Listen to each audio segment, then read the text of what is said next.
Hello friends, मैं Prince से स्वागत करता हूं आपका मैग्नेट ब्रेन्स में। तो हम क्लास 10th में मैथ्स का अपना चैप्टर हाइट एंड डिस्टेंस देख रहे थे और अपने इस चैप्टर के सारे कंसेप्ट्स को कंप्लीट करने के बाद हम चैप्टर के सवालों पे आ चुके थे, जहां पे अपने प्रीवियस के 2 लेक्चर से हम सवालों का एक मैराथन देख रहे थे। तो मैं उम्मीद करूंगा कि इस मैराथन में आपके साथ जितने भी सवाल मैंने डिस्कस किए उन सभी की कहानी आपको बहुत अच्छे से क्लियर है, कहीं पे भी कोई भी डाउट नहीं है। अगर कहीं पे कोई डाउट आ रहा है, इसका मतलब यह है कि आपने इस चैप्टर के मेरे पुराने लेक्चर्स को अच्छे से नहीं देखा है। तो जिस सवाल के लिए डाउट है उसके करस्पॉन्डिंग पुराने लेक्चर को देखिए, आपका डाउट क्लियर हो जाएगा। तो अपने इसी मैराथन को आगे बढ़ाते हुए, अपने इसी सवालों की बुलेट ट्रेन को आगे बढ़ाते हुए इस सेशन में, इस लेक्चर में कुछ और तगड़े सवालों को सॉल्व कर लेते हैं। बोर्ड पर्सपेक्टिव से इंपॉर्टेंट सवालों को सॉल्व कर लेते हैं।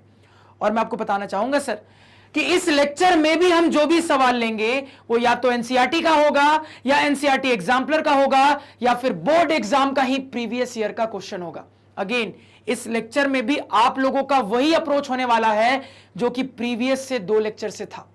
यानी कि जैसे ही सवाल दिखता है तुरंत वीडियो को करोगे पॉज, सवाल को खुद से फटाफट तरीके से ट्राई करोगे, उसके बाद अपने सॉल्यूशन को मेरे सॉल्यूशन से मैच करोगे वीडियो को प्ले करके, और इस प्रोसीजर को आपको रिपीट करना है सर। तो बिना टाइम वेस्ट किए हुए अपने सेशन को इस तगड़े सवाल के साथ शुरू करते हैं सर। अब ये जो सवाल है सर, ये एनसीईआरटी का सवाल है। देखो सवाल क्या कह रहा है। सवाल कह रहा है कि from a point on a bridge across a river, the angles of depression of the banks on opposite side of the river are 30 degree and 45 degree respectively. If bridge is at the height of 30 meter from the banks, find the width of the river. अब यहां पे सवाल की कहानी समझने की कोशिश करते हैं, क्योंकि इस सवाल में बहुत सारे स्टूडेंट अटक जाएंगे। ध्यान से सवाल की कहानी सुनना। देखो सवाल के अंदर एक नदी की बात हो रही है। अब ऑब्वियस सी बात है सर, नदी है मतलब नदी के किनारे भी होंगे। अब सवाल कह रहा है सर कि इस नदी के अक्रॉस एक पुल का निर्माण किया गया है, एक ब्रिज का निर्माण किया गया, यानी कि इस नदी को क्रॉस करने के लिए इस नदी के अक्रॉस एक पुल बनाया गया है सर, एक ब्रिज बनाया गया है, और उसी ब्रिज के ऊपर कहीं पे हमारा ऑब्जर्वर है।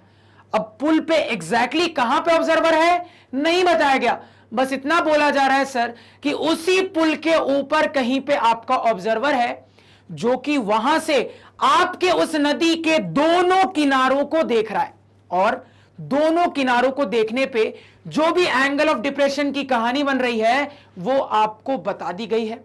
फाइनली आपसे इस नदी की चौड़ाई पूछी जा रही है सर। अब देखो यहां पे हमें चीजों को समझने के लिए थोड़ा सा 3D मॉडल की जरूरत पड़ेगी। ध्यान से देखना। तो मान लो ये आपका नदी हो गई सर, ये आपके नदी का 2 किनारा हो गया। अब देखो इसी नदी के अक्रॉस एक पुल बनाया गया, ध्यान दीजिएगा सर। तो नदी के अक्रॉस यहां पे एक पुल मैंने बना दिया सर। तो इसी तरीके से नदी के अक्रॉस एक पुल बनाया गया है। अब देखो ये जो पुल की ऊंचाई है ना, बड़ी इंटरेस्टिंग तरीके से बताई गई है। कैसे, ध्यान से देखना। तो बोला जा रहा है if the bridge is at the height of 30 metre from the banks. इसका मतलब क्या है सर, समझना। तो यहां पे कहा जा रहा है सर कि आप अपने नदी के, ध्यान देना, आप अपने नदी के इस किनारे से पुल के ऊंचाई की बात करो, या फिर आप अपने नदी के इस किनारे से पुल के ऊंचाई की बात करो, दोनों ही तरफ से आपके पुल की जो ऊंचाई है सर वो 30 मीटर है। बड़े इंटरेस्टिंग वे में आपको पुल की ऊंचाई बताई गई है। अब समझना बात को। आपको बोला जा रहा है आप इस किनारे से ऊंचाई की बात करो या फिर इस किनारे से, दोनों ही किनारे से पुल की जो ऊंचाई है सर वो 30 मीटर है। अगर मैं आपसे पूछूं सर कि अगर मैं पानी के सरफेस से पुल की ऊंचाई की बात करूं, हाइट कितना होगा, तुरंत कहोगे सर अभी भी 30 मीटर होगा। यानी कुल मिला के आपको समझना पड़ेगा सर कि आप अपने इस सरफेस से कहीं से भी पुल के ऊंचाई की बात करोगे तो हर बार 30 मीटर ही आएगा। आप किनारे से पुल की ऊंचाई की बात करो, आप पानी के सरफेस से कहीं से पुल की ऊंचाई की बात करो, आप उस वाले किनारे से पुल की ऊंचाई की बात करो, कुल मिला के हर बार ऊंचाई 30 मीटर ही दिखेगी। तो पुल की ऊंचाई को ना एक बड़े इंटरेस्टिंग वे में यहां पे बताया गया है, जिसको पढ़ के बहुत सारे बच्चे कंफ्यूज हो जाएंगे। उनको समझ ही नहीं आएगा कि पुल की ऊंचाई को किस तरीके से कंसीडर करना है। तो कहानी यहां पे सभी को क्लियर हुई, क्लियर होनी चाहिए सर। अब सवाल आगे कह रहा है सर कि इसी पुल के ऊपर कहीं पे ऑब्जर्वर है। अब ऊपर यहां पे है, यहां पे है, यहां पे है, क्लियर नहीं किया गया, बस इतना बोला गया है कि इसी पुल के ऊपर कहीं पे ऑब्जर्वर है और वहां से ऑब्जर्वर नदी के इस किनारे को भी देख रहा है, इस किनारे को भी देख रहा है, और किनारों को देखने पे जो भी एंगल ऑफ डिप्रेशन की कहानी बन रही है वो आपको बता दी गई है। फाइनली आपसे इसी नदी की चौड़ाई पूछी जा रही है, इसी नदी का विड्थ पूछा जा रहा है सर। क्लियर हो गया? अगर मैं आपसे पूछूं सर कि इस 3D मॉडल को फ्रंट व्यू से देखिए और इसको 2D में रिप्रेजेंट करिए तो कैसे रिप्रेजेंट होगा? आप फट से कहोगे सर कुछ इस तरीके से रिप्रेजेंट हो जाएगा। आप कहोगे सर कुछ इस तरीके से रिप्रेजेंट हो जाएगा, ऐसा ही कुछ रिप्रेजेंट हो रहा है। अब इस डायग्राम को और अच्छे से समझते, ध्यान से सुनना। तो मुझे बहुत अच्छे से दिख रहा है सर कि सबसे पहले हमारी जो नदी होगी वो नदी कुछ इस तरीके से रिप्रेजेंट होगी, जहां पे यही जो एंड पे पॉइंट्स है सर ये मेरे नदी के किनारों को रिप्रेजेंट कर रहे हैं। कई बार सवाल में किनारे में दूर की भी बात हो जाती है, इसी वजह से मैंने आपको सिखाया है कि कभी भी जब शुरुआत में किनारा बनाइए तो डॉटेड लाइन से थोड़ा सा किनारों को एक्सटेंड भी कर दीजिए, क्योंकि कई बार किनारे में आगे की भी जरूरत पड़ जाती है। तो समझिएगा, सामने से जब देखिएगा सर तो यही तो आपके नदी की चौड़ाई रिप्रेजेंट हो रही है। यही जो मैंने नदी रिप्रेजेंट किया है सर यही तो आपके नदी की चौड़ाई है, और ये मैंने किनारों को एक्सटेंड कर दिया है। अब इसी किनारे पे पुल बना है सर, इसी किनारे पे पुल बना है सर, तो यहां पे अपने पुल का भी हमने निर्माण कर लिया, यहां पे अपने पुल का भी हमने निर्माण कर लिया, और इसी पुल पे हमारा ऑब्जर्वर है। अब पुल की ऊंचाई सरफेस से कितनी है हमें बता दिया गया है सर, 30 मीटर है। यानी कि आप सरफेस से कहीं पे भी पुल की ऊंचाई की बात करिएगा सर, हर बार आपको यही मिलेगा कि पुल की ऊंचाई क्या है, 30 मीटर है। यानी कि सर आप यहां से बात करिए हाइट की, आप यहां से करिए, आप यहां से करिए, आप यहां से करिए, आप यहां से करिए, कहीं से भी करिए सर ये ऊंचाई 30 मीटर ही आपको मिलेगी। इतना सभी को क्लियर हुआ? क्लियर होना चाहिए, ठीक। अब आगे प्रोसीड करते हैं। अब आगे कहा जा रहा है सर कि इसी पुल के ऊपर कहीं पे मेरा ऑब्जर्वर है। अब एग्जैक्टली कहां पे है ये सवाल ने बताया ही नहीं, तो मुद्दा यह है कि हम अपने ऑब्जर्वर को पुल के ऊपर बनाए तो बनाए कहां? हम अपने ऑब्जर्वर को बिल्कुल पुल के बीचों बीच बनाए, या फिर थोड़ा सा इस तरफ, या फिर थोड़ा सा इस तरफ रख के बनाए। कौन सा तरीका सही होगा? अब यहां पे मेरी बात को बिल्कुल ध्यान से सुनिएगा। सर आपका जो ऑब्जर्वर है वो पुल से जब दोनों किनारों को देख रहा है तो जो एंगल ऑफ डिप्रेशन की कहानी है वो आपको बता दी गई है। क्या क्या एंगल आ रहे हैं सर? तो एंगल आ रहे 30 डिग्री, 45 डिग्री, यानी कि ये एंगल बराबर नहीं आ रहे हैं सर। समझिएगा बात को, अगर आपका ऑब्जर्वर पुल पे बिल्कुल बीचों बीच होता सर, तो पुल पे बीचों बीच से अगर वो दोनों किनारों को देखता तो एंगल ऑफ डिप्रेशन की कहानी सेम आती। ये कंसेप्ट याद करिए, मैं आपको पहले के सवालों में सिखा चुका हूं। तो इतना तो कंफर्म है सर कि मेरा ऑब्जर्वर पुल के बीचों बीच तो नहीं है, क्योंकि बीचों बीच से देखता तो एंगल ऑफ डिप्रेशन की कहानी सेम आती, और सवाल पढ़ के क्लियर हो रहा है कि एंगल ऑफ डिप्रेशन की कहानी अलग अलग है। यानी इतना कंफर्म हूं मैं कि ये वाला केस तो नहीं हो सकता, पुल के बीचों बीच मेरा ऑब्जर्वर नहीं हो सकता। यानी कि हो सकता है बीच से थोड़ा इधर हो या फिर बीच से थोड़ा उधर हो। अब आपकी यहां पे पर्सनल चॉइस है सर कि आप थोड़ा सा इधर मान के सॉल्व करना चाहते हो या फिर आप अपने ऑब्जर्वर को थोड़ा सा उधर मान के सॉल्व करना चाहते हो। दोनों ही तरीके सही है सर। अब अपने ऑब्जर्वर को कुछ इस तरीके से, यानी कि बीच से थोड़ा सा लेफ्ट रख के भी सॉल्व कर सकते हो सवाल को, या फिर आप अपने ऑब्जर्वर को बीच से थोड़ा सा राइट में मान के भी सवाल को सॉल्व कर सकते हो, कोई दिक्कत नहीं है। दोनों ही केसेस में कोई प्रॉब्लम नहीं है सर, ठीक है। मान लो मैंने रैंडमली ये वाला केस लिया, अब समझिएगा बात को यहां पे थोड़ा सा। तो मान लो रैंडमली मैंने ये वाला केस लिया। अब यही से जो मेरे ऑब्जर्वर भैया हैं वो दोनों किनारों को देख रहे हैं, वो मेरे नदी के दोनों किनारों को देख रहे हैं। अब ध्यान देना मेरी बात को, बिल्कुल ध्यान से सुनना सर। सवाल के लैंग्वेज से ये बहुत अच्छे से क्लियर है कि मेरे ऑब्जर्वर भैया के डायमेंशंस पे कोई बात नहीं हुई है। यानी कि ऑब्जर्वर भैया क्या बन गए सर? यानी कि ऑब्जर्वर भैया पॉइंट ऑब्जर्वर बन गए। तो ऑब्जर्वर भैया यहां पे बन गए पॉइंट ऑब्जर्वर, ठीक है, ध्यान से देखते जाना। और अब यहां पे हम अपने एंगल के कहानी की बात कर सकते हैं, समझिएगा बात को। तो अगर मैं एंगल की कहानी की बात करूंगा सर, तो मुझे हॉरिजॉन्टल बनाना पड़ेगा, यानी कि इस तरीके से मेरा हॉरिजॉन्टल बनेगा, और यहां पे इसको ज्वाइन कर देंगे तो लाइन ऑफ साइट बन जाएगा। अब देखो यहां पे फिगर में इंटरेस्टिंग क्या है, इंटरेस्टिंग ये है सर कि पूरा फिगर बनने के बाद आपको बहुत अच्छे से रियलाइज हो जाएगा कि मुझे अपने डायग्राम में पूरे पुल को शो करने की कोई जरूरत ही नहीं है। यानी अपने डायग्राम में पूरा पुल बनाने की मुझे कोई जरूरत ही नहीं थी सर। यहां पे सिंपली मुझे किससे मतलब है, अपने ऑब्जर्वर से मतलब है।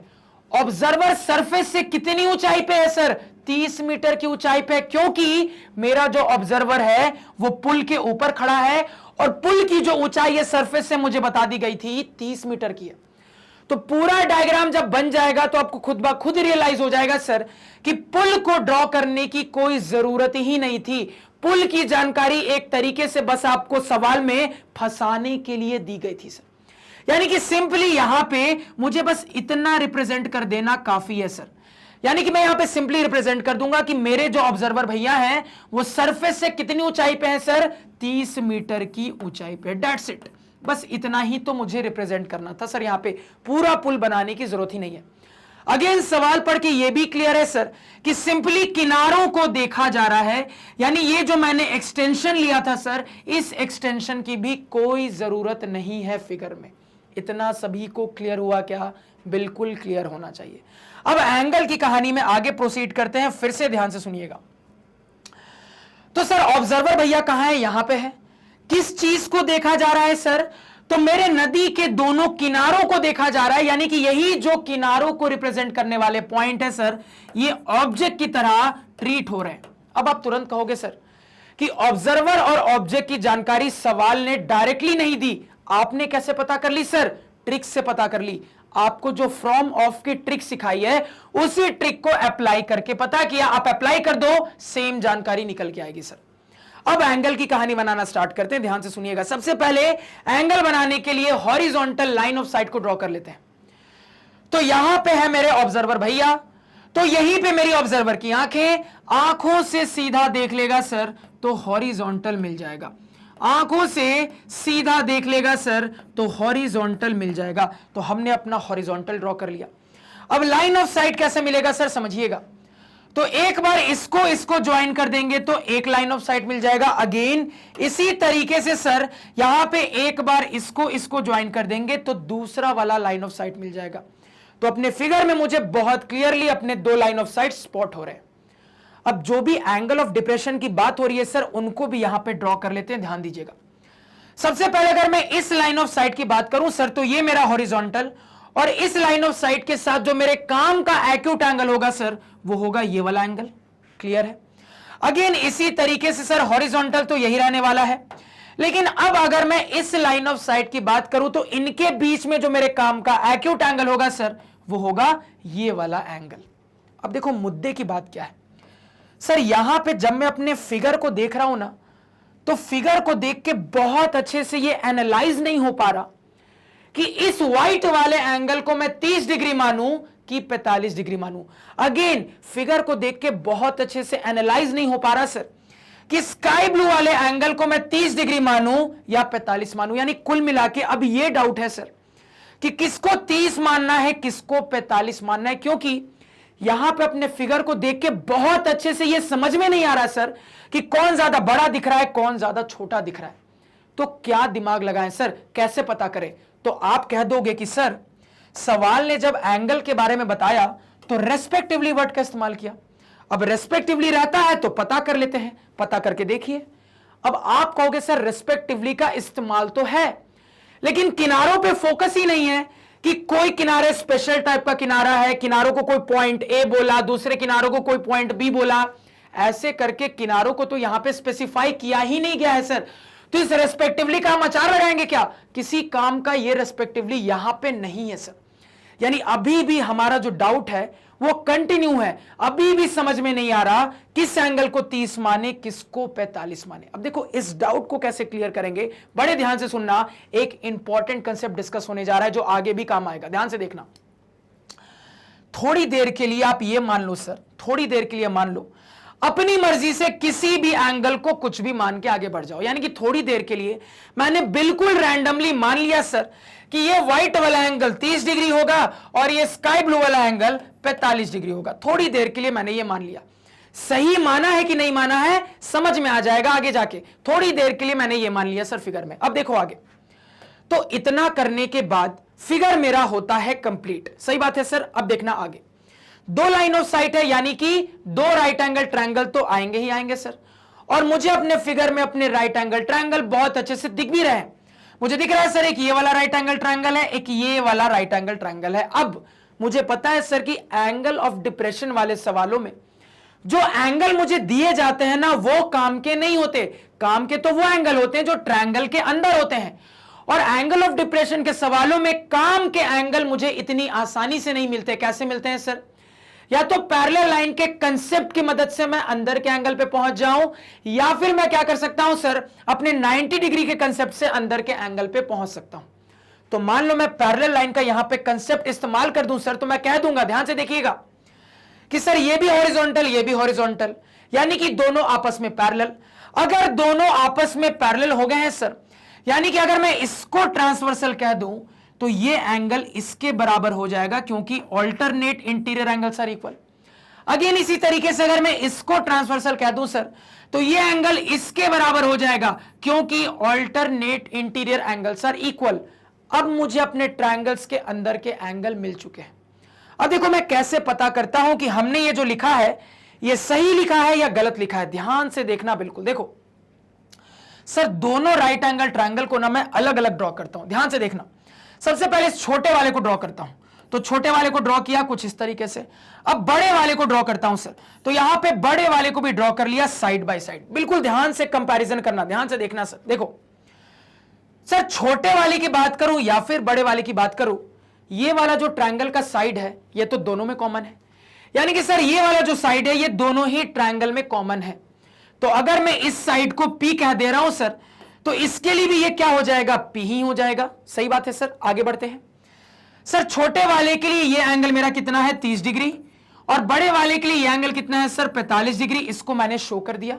अब यहां पे ध्यान देना सर, आपको क्या निकालना है, इस नदी की चौड़ाई, यानी कि ये पूरा लेंथ निकालना है। अब देखो ये पूरा लेंथ एक बार में तो आएगा नहीं सर, क्योंकि मुझे दिख रहा है कि मेरे दोनों ट्रायंगल में ये जो लेंथ है सर ये डिवाइडेड है, यानी कि इस ट्रायंगल से मुझे इतनी लेंथ आएगी, इस वाले ट्रायंगल से इतनी लेंथ आएगी, दोनों को जोड़ दूंगा तब जाके नदी की पूरी चौड़ाई आएगी। समझिएगा बात को। तो मान लो इस वाले पोर्शन को मैं क्या कह देता हूं, कुछ B1 कह देता हूं, और इस वाले पोर्शन को मान लो मैं कुछ B2 कह देता हूं। अब ध्यान से ऑब्जर्वेशन देखना सर, यहां पे इनको देख के बहुत अच्छे से पता लग रहा है सर कि दोनों ट्रायंगल में tan लगा दूंगा काम हो जाएगा। tan लगाइए थोड़ा सा, तो यहां पे अगर tan लगाएंगे सर, तो कॉमन सेंस से पता है, अपने बेसिक एंगल वाले टेबल से पता है कि tan 45 ज्यादा बड़ा वैल्यू देगा tan 30 के कंपैरिजन में।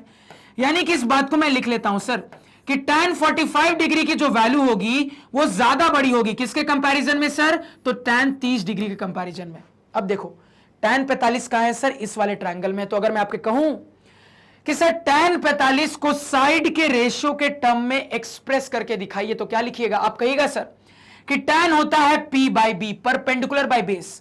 तो इस ट्रायंगल के हिसाब से P बाई B क्या हो जाएगा sir, P divided by B2 हो जाएगा। ठीक, अब tan 30 का है सर इस ट्रायंगल में, तो इस ट्रायंगल के हिसाब से अगर मैं आपसे पूछूं सर कि tan थीटा यानी कि P बाई B क्या हो जाएगा, आप बोल दीजिएगा sir P divided by B1 हो जाएगा, और बीच में ये ग्रेटर देन का साइन है। अब देखो सर P से P कैंसिल हो गया, अब मेरे पास आ रहा है sir 1 by B2 is greater than 1 by B1। सही बात है, ध्यान देखना, क्रॉस मल्टीप्लाई कर देते हैं सर, तो इसको इधर भेज देंगे तो B1 इंटू 1 कितना हो जाएगा, B1 हो जाएगा।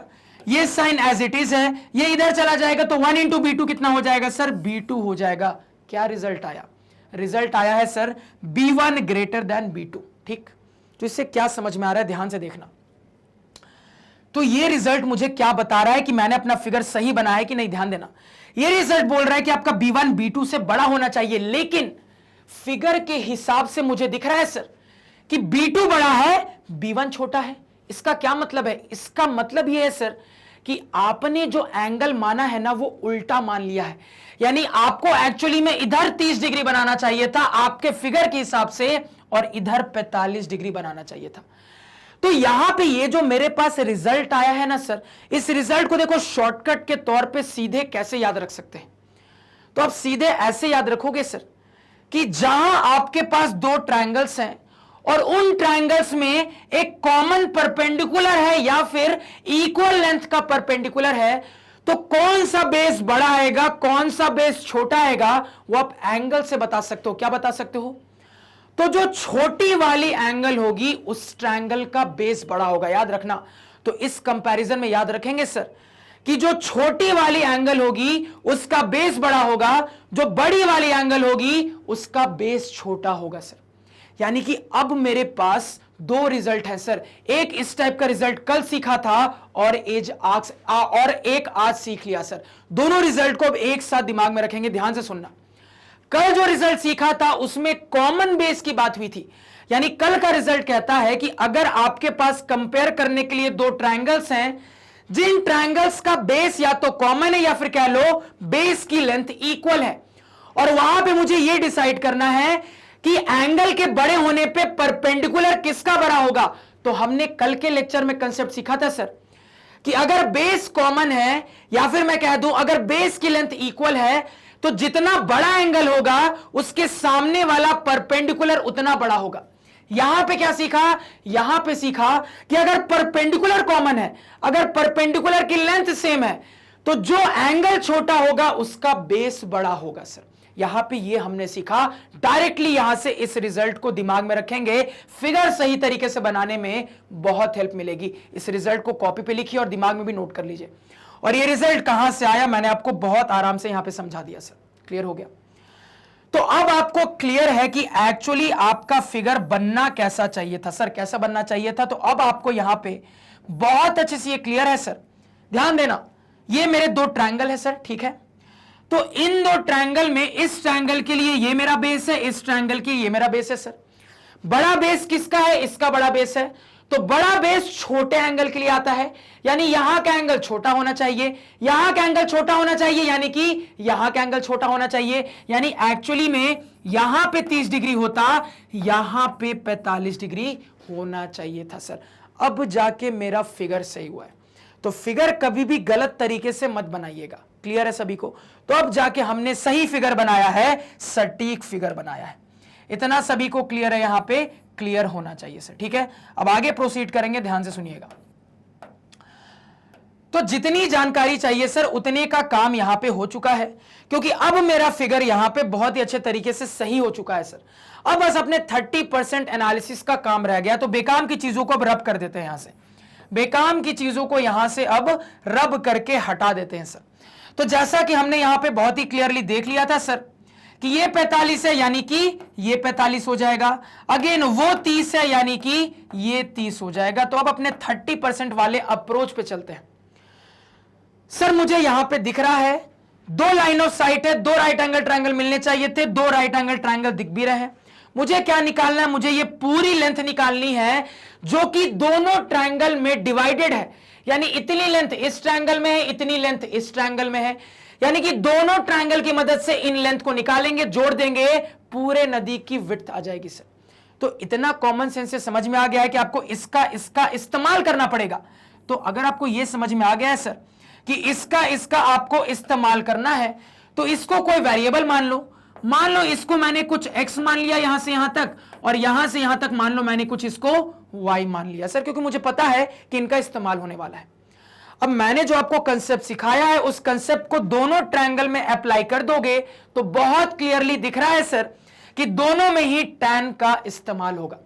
अब देखो 45 दिख गया है, सीधे सीधे मैं बात कर सकता हूं, सीधे बात करूंगा सर। तो इस वाले ट्रायंगल के लिए ये एंगल 45 है, यानी कि इस ट्रायंगल का पी भी बराबर होगा सर P है 30 मीटर, मतलब B भी 30 मीटर होगा। तो सीधे यहां पे बोल दूंगा सर कि ये 30 मीटर हो जाएगा। यहां पे फिगर को एक बार वापस से कंप्लीट कर लेते हैं, रब हो गया है, ध्यान दीजिएगा, फिगर को वापस से यहां पे कंप्लीट कर लेते हैं, रब हो गया है थोड़ा सा। तो यहां पे अब ये वाली लाइन बना लेते हैं पानी को रिप्रेजेंट करने वाली। तो ये हमने पानी को रिप्रेजेंट करने वाली लाइन बना ली, ध्यान दीजिएगा सर यहां पे। तो यहां पर मैं क्लियर हूं सर, ये 30 है तो इतनी दूर ये भी 30 होगा। तो ये तो ऑलरेडी निकल के आ गया है 30 मीटर। और मैंने आपको समझाया है कि ये जो रिजल्ट 45 डिग्री देख के मैं डायरेक्टली लिख देता हूं, ये एक्चुअली आता कहां से है, तो प्रोसेस से ही आता है सर। मैं यहां पे टाइम बचाने के लिए डायरेक्टली लिखता हूं। आपको जब बोर्ड एग्जाम में सॉल्व करना होगा, आप पूरा सॉल्व करोगे।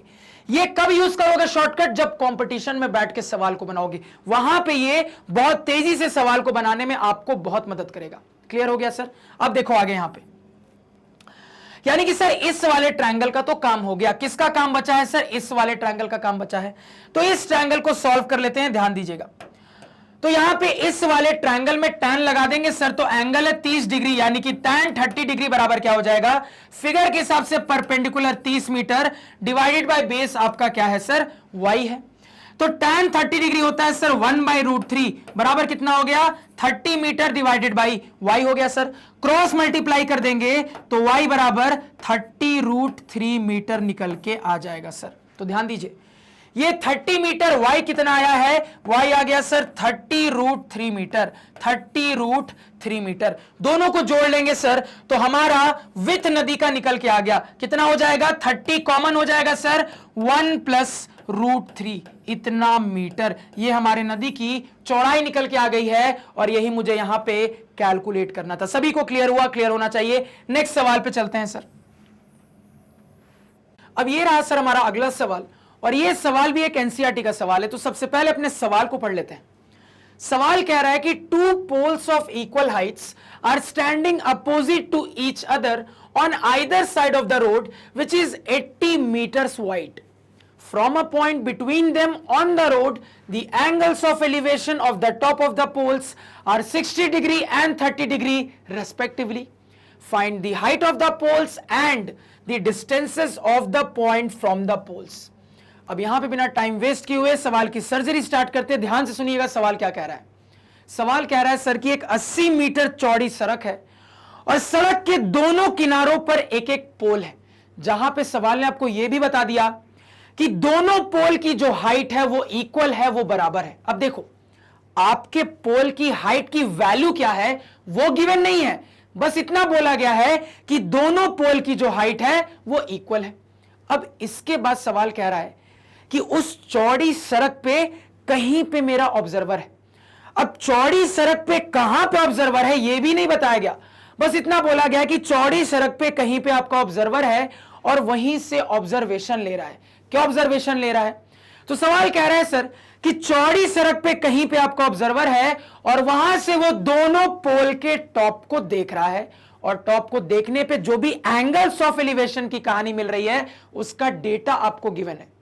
फाइनली आपसे दो चीजें पूछी जा रही है। पहली चीज कि आप पोल की हाइट बताइए क्या होगी, दूसरी चीज आपका ऑब्जर्वर जहां पे रोड पे लोकेटेड है उस पॉइंट से दोनों पोल की दूरी बताइए क्या होगी सर। अब यहां पे डायग्रामेटिक रिप्रेजेंटेशन पे आते हैं, ध्यान से सुनिएगा। तो सवाल का एक्सप्लेनेशन सुनने के बाद तुरंत आपकी कुछ पुरानी यादें ताजा होनी चाहिए सर, क्योंकि इस टाइप का सवाल हमने सॉल्व किया है। तो यहां पे डायग्राम पे आ जाते हैं। तो सबसे पहले अपने रोड को, अपने सड़क को बना लेते हैं सर।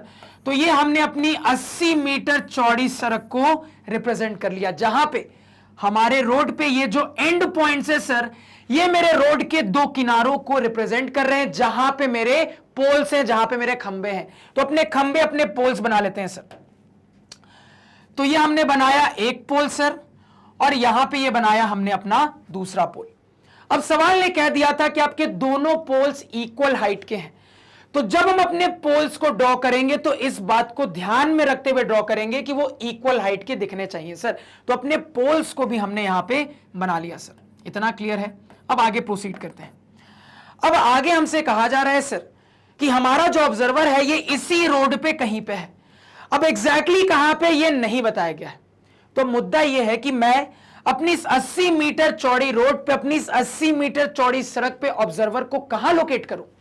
मैं बिल्कुल बीचों बीच बनाऊं, या थोड़ा सा बीच से लेफ्ट बनाऊं, या थोड़ा सा बीच से राइट बनाऊं? आखिर कहां पे अपने ऑब्जर्वर को लोकेट करूं सर, यह मुद्दा है। तो जवाब समझिएगा सर, यहां पे जो भी मुझे एंगल ऑफ एलिवेशन का डेटा दिया है ना, उस डेटा को देख के यह तो कंफर्म है कि ऑब्जर्वर रोड के बीचों बीच तो नहीं हो सकता। क्यों सर? क्योंकि मुझे यहां पे क्लियरली दिख रहा है कि अगर मेरा ऑब्जर्वर रोड के बिल्कुल बीचों बीच से दोनों पोल के टॉप को देखता, तो उस केस में जो दो एंगल ऑफ एलिवेशन आता वो बराबर आता। लेकिन सवाल का डेटा देख के क्लियरली पता लग रहा है कि दोनों एंगल ऑफ एलिवेशन अलग अलग आ रहा है। यानी कि इतना मैं कंफर्म हूं कि मेरा ऑब्जर्वर रोड के बीचों बीच से ऑब्जर्वेशन नहीं ले रहा है, यानी कि कहीं और है सर। तो इतना कंफर्म हूं कि मेरा ऑब्जर्वर रोड के बीचों बीच नहीं है। अब यहां पे आपकी पर्सनल चॉइस है सर कि आप अपने ऑब्जर्वर को कहां रखना चाहते हो। आप चाहो सर तो बीच से हल्का सा लेफ्ट ले लो, या फिर आप चाहो तो बीच से हल्का सा राइट लेके सवाल सॉल्व कर लो, कोई दिक्कत नहीं है सर। दोनों में से जो केस अच्छा लगे वो कर लो सर। मान लो मैं ये वाला केस ले लेता हूं, मैंने अपने ऑब्जर्वर को बीच से हल्का सा लेफ्ट की तरफ मानते हुए ऑब्जर्वेशन पे बात की। अब क्या आपके ऑब्जर्वर के डायमेंशंस पे बात हुई, कितना लंबा ऑब्जर्वर है, कितना मोटा ऑब्जर्वर है? नहीं हुई सर। यानी कि ऑब्जर्वर बन गया एक पॉइंट ऑब्जर्वर। तो हमने यहां पे अपने ऑब्जर्वर को रिप्रेजेंट भी कर दिया। अब मेरा ऑब्जर्वर क्या देख रहा है सर? तो मेरा ऑब्जर्वर मेरे पोल्स के टॉप को देख रहा है, यानी कि यही जो पोल्स के टॉप है सर, ये ऑब्जेक्ट की तरह ट्रीट हो रहा है। अब ऑब्जर्वर और ऑब्जेक्ट के बारे में सीधे सीधे सवाल ने जानकारी आपको नहीं दी है, हिडन वे में दी है। तो जो ट्रिक आपको फ्रॉम ऑफ की बताई है, ट्रिक को लगाइएगा सर, तो आपका भी ये फिगर आ जाएगा। आप भी बड़ी आसानी से ऑब्जर्वर और ऑब्जेक्ट को लोकेट कर लोगे। अब एंगल की कहानी बनाना स्टार्ट करते हैं, ध्यान से सुनिएगा सर। तो एंगल बनाने के लिए क्या क्या चाहिए? तो एंगल बनाने के लिए हॉरिजॉन्टल चाहिए सर, लाइन ऑफ साइट चाहिए। सबसे पहले हॉरिजॉन्टल, तो ऑब्जर्वर है, पॉइंट ऑब्जर्वर आंखों से सीधा देख लेगा, हॉरिजॉन्टल मिल जाएगा। कुल मिला के दिख रहा है यही ब्लैक वाली लाइन हॉरिजॉन्टल का काम कर रही है। लाइन ऑफ साइट कैसे मिलेगा सर? तो एक बार इसको ज्वाइन करेंगे तो एक लाइन ऑफ साइट मिलेगा, एक बार इसको ज्वाइन करेंगे दूसरा लाइन ऑफ साइट भी मिल जाएगा। दोनों लाइन ऑफ साइट बना लेते हैं सर। तो ये एक लाइन ऑफ साइट बनाया, और यहां पे कोई दूसरा कलर मान लो रेड सेलेक्ट कर लेते हैं, और यहां पे ये दूसरा लाइन ऑफ साइट भी ड्रॉ कर लिया सर। ठीक है, अब लाइन ऑफ साइट बनाने के बाद अपने एंगल्स को भी मार्क कर लेते हैं सर। तो अगर मैं यहां पे हॉरिजॉन्टल और इस लाइन ऑफ साइट की बात करूं तो इनके बीच में हमारे काम का एक्यूट एंगल ये बनता हुआ दिख रहा है। अगर मैं यहां पे अपने हॉरिजॉन्टल और इस वाले लाइन ऑफ साइट के बीच में बात करूं सर, तो इनके बीच में ये एक्यूट एंगल हमें बनता हुआ दिख रहा है सर। तो यहां पे एक मोटा माटी तरीके से हमने अपने डायग्राम को ड्रॉ कर लिया। अब देखो मेन मुद्दा क्या है। तो मुझे दोनों ही केस के लिए एंगल ऑफ एलिवेशन का डेटा गिवन है। डेटा क्या है सर? 60 degree, 30 degree. अब देखो यहां पे अगर मैं थोड़ा अच्छे से अपने डायग्राम को देखता हूं तो क्लियरली पता लग रहा है सर कि पर्पल वाला एंगल मेरे फिगर के हिसाब से ज्यादा बड़ा है रेड वाले के कंपैरिजन में। तो ये बड़ा दिख रहा है, ये छोटा दिख रहा है। तो इनमें से बड़ा कौन है? 60 डिग्री। यानी कि सर यही एंगल यहां पे 60 होना चाहिए और यही एंगल यहां पे 30 होना चाहिए। ये ऑब्जर्वेशन से पता लग रहा है सर। अब आप कहोगे सर रेस्पेक्टिवली लिखा है एंगल के साथ, तो इससे भी पता कर सकते हैं क्या? नहीं कर सकते हो। लास्ट सवाल जैसा भी ये सवाल जो है यहां का रेस्पेक्टिवली किसी काम का नहीं है। जिस तरीके से लास्ट सवाल का रेस्पेक्टिवली किसी काम का नहीं था सर, उसी तरीके से ये रेस्पेक्टिवली भी किसी काम का नहीं है। समझिएगा क्यों? देखो जब आपके पोल्स की बात की गई है तो पोल्स को सेपरेट आइडेंटिफाई नहीं किया गया है कि कोई पोल पोल ए है, कोई दूसरा पोल पोल बी है, पोल ए मान लो राइट में है, पोल बी लेफ्ट में है। तो ऐसे करके सेपरेटली पोल को आइडेंटिफाई नहीं किया गया है। इसी वजह से आप चाहते हुए भी इस रेस्पेक्टिवली का यहां पे इस्तेमाल करके पता नहीं कर सकते कि किस पोल के टॉप को देखने के लिए 60 डिग्री की बात हो रही है, किस पोल के टॉप को देखने के लिए 30 डिग्री की बात हो रही है। तो बिल्कुल लास्ट सवाल जैसा ही यहां का जो रेस्पेक्टिवली है सर किसी काम का नहीं है, इससे तो नहीं पता कर सकते। अब देखो यहां पे हो सकता है कि बहुत सारे स्टूडेंट्स को यहां पे एंगल का साइज देख के कौन एंगल बड़ा है कौन एंगल छोटा है ये पता करने में दिक्कत हो। तो आप कहोगे सर कि एग्जाम में बहुत हड़बड़ी रहती है और ऐसे पता करना थोड़ा सा रिस्की होता है सर कि कौन बड़ा दिख रहा है कौन छोटा दिख रहा है। क्या कोई दूसरा तरीका हो सकता है पता करने का? बिल्कुल हो सकता है। अब देखो क्या तरीका होगा, ध्यान से सुनना। तो कल के लेक्चर में और आज के लेक्चर के शुरुआत वाले सवाल में आपको मैंने दो कंसेप्ट बताए हैं, उनके इस्तेमाल से यहां पर बड़ी आसानी से पता कर लोगे कि कौन सा एंगल कहां पे मानो। देखो कल कौन सा कंसेप्ट बताया था? कल मैंने आपको बताया था कि अगर आपके पास दो ट्रायंगल्स कंपेयर करने के लिए हैं जिनका बेस बराबर हो या फिर जिनका कॉमन बेस हो, तो जितना बड़ा एंगल होता है उस ट्रायंगल का परपेंडिकुलर उतना ही बड़ा होता है। ये हमने कल सीखा था। आज क्या सीखा सर? आज हमने इससे जस्ट प्रीवियस वाले सवाल में सीखा कि अगर कंपेयर करने के लिए दो ट्रायंगल्स हो सर जिनके परपेंडिकुलर या तो कॉमन हो या फिर जिनके परपेंडिकुलर बराबर हो, तो उस केस में जो छोटा वाला एंगल होता है सर उसकी बेस बड़ी होती है। अब यहां पे इन दोनों में से किसी कंसेप्ट को लगा सकता हूं? बिल्कुल। कैसे? ध्यान दीजिएगा। तो अगर मैं यहां पे सबसे पहले आपसे पूछूं सर कि लाइन ऑफ साइट के हिसाब से कितने राइट एंगल ट्रायंगल दिखेंगे, तुरंत कहोगे सर दो लाइन ऑफ साइट है, दो राइट एंगल ट्रायंगल दिखेंगे और मुझे ऑब्जर्व भी हो रहा है कि एक ये वाला राइट एंगल ट्रायंगल है, एक ये वाला राइट एंगल ट्रायंगल है। अब यहां पे जब बात की जाए सर तो एंगल तो यही है ना, एंगल के सामने वाले ये परपेंडिकुलर हो गया, ये बेस हो गया, ये हाइपोटेनियस। अगेन इसी हिसाब से इसके सामने वाला ये परपेंडिकुलर, ये हाइपोटेनियस, ये बेस हो गया। अब देखो अपने कंसेप्ट को यहां पे अप्लाई करके मैं कैसे पता करता हूं, ध्यान देना। तो सवाल ने आपको कह दिया था सर कि ये हाइट और ये हाइट बराबर है। तो अगर ऐसा है तो समझना बात को, दोनों ट्रायंगल के परपेंडिकुलर बराबर है तो बराबर परपेंडिकुलर वाला जो आपको ट्रिक बताया इस्तेमाल कर दो। मैंने आपको अभी जस्ट बताया था सर कि अगर कंपेयर करने के लिए दो ट्रायंगल्स है जिनके परपेंडिकुलर या तो कॉमन है या तो बराबर है, तो उस केस के लिए हम जानते हैं सर जितना छोटा एंगल होगा उतना बड़ा बेस होगा। अब ध्यान दीजिए, आपने जो फिगर बनाया है उसके हिसाब से बड़ा बेस किसका दिख रहा है? तो कहोगे सर ये बड़ा वाला बेस है, ये छोटा वाला बेस है। तो बड़ा बेस किसका होता है सर? जिसका एंगल छोटा होता है, यानी कि ये छोटा वाला एंगल होगा, ये बड़ा वाला एंगल होगा। इस ट्रिक से भी यहां पे पता कर सकते हैं सर। अब पता कर लिया, फटाफट यहां पे अपने एंगल्स को मार्क भी कर लेते हैं। ध्यान दीजिएगा सर, फटाफट यहां पे अपने एंगल्स को मार्क भी कर लेते हैं। तो इनमें से बड़ा एंगल कौन है सर? बड़ा है 60 डिग्री, यानी कि ये 60 डिग्री हो जाएगा सर, और ये कितना हो गया? ये आपका 30 डिग्री हो जाएगा सर। तो अपने ट्रिक से भी यहां पे अपने सही फिगर तक हम पहुंच गए। इतना सभी को क्लियर हुआ? क्लियर होना चाहिए। अब इसको यहां से रब कर देते हैं सर, क्योंकि ये मेरे काम की चीजें नहीं है। तो मेन फिगर बन के तैयार हो गया है। तो फाइनली आपसे दो चीजें पूछी जा रही है। सबसे पहले तो पोल की हाइट बताइए क्या होगी। तो पोल की हाइट को मैं कोई वेरिएबल h मान लेता हूं। मैंने मान लिया सर कि यही मेरे पोल की हाइट को रिप्रेजेंट कर रहा है, और सवाल ने बोल दिया था कि जो ये हाइट है वही ये हाइट है। तो अगर मैंने इसको h माना है यानी कि सर ये भी h हो जाएगा, तो ये भी क्या हो गया? आपका h हो गया सर। क्लियर हो गया? और क्या पूछा जा रहा था? और सवाल आपसे पूछ रहा है कि आपका ऑब्जर्वर जहां से ऑब्जर्वेशन ले रहा था उस पॉइंट की दोनों पोल से दूरी क्या होगी।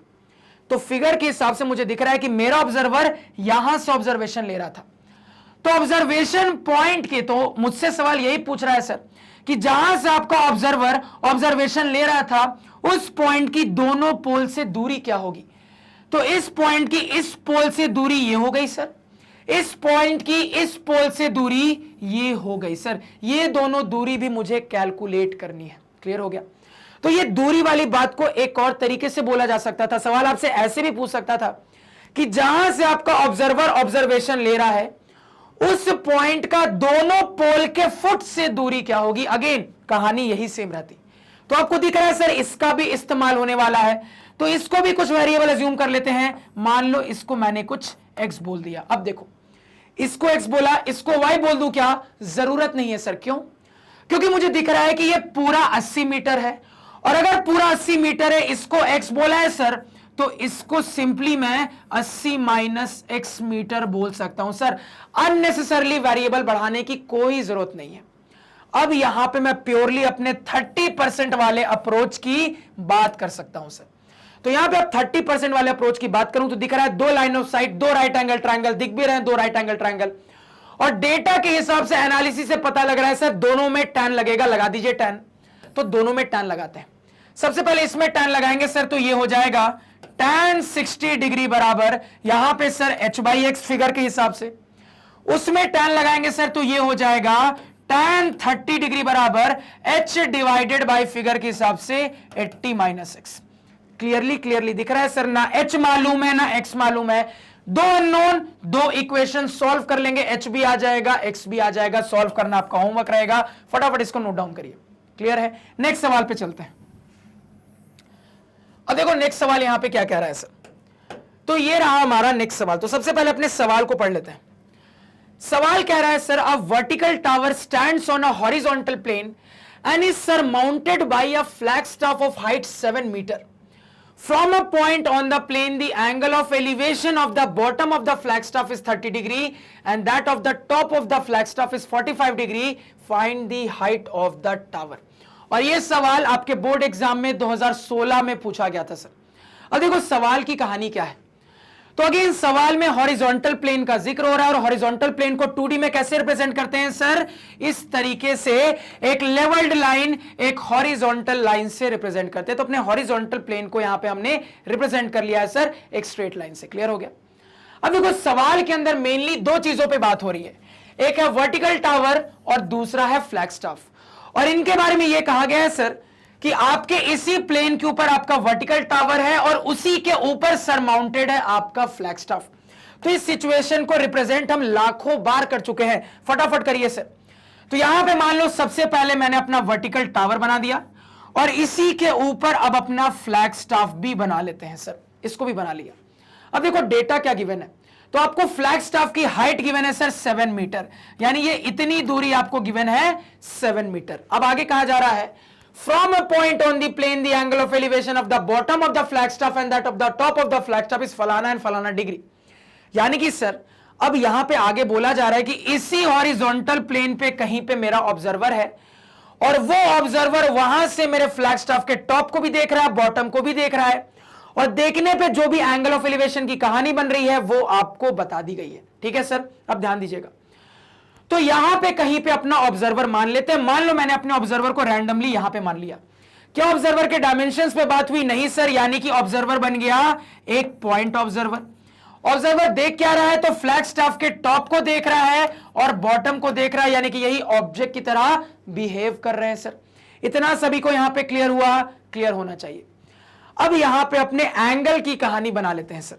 तो एंगल बनाने के लिए हॉरिजॉन्टल चाहिए, लाइन ऑफ साइट चाहिए सर, कोई दिक्कत नहीं है, बना लेंगे। यहां पे देखो कलर मान लो सबसे पहले सेलेक्ट कर लेता हूं मैं यहां पे ब्लू। अब ठीक है, तो हॉरिजॉन्टल तो मुझे दिख रहा है सर यही ब्लैक वाली लाइन हो जाएगी, क्योंकि ऑब्जर्वर अपने आंखों से सीधा देख लेगा, हॉरिजॉन्टल मिल जाएगा।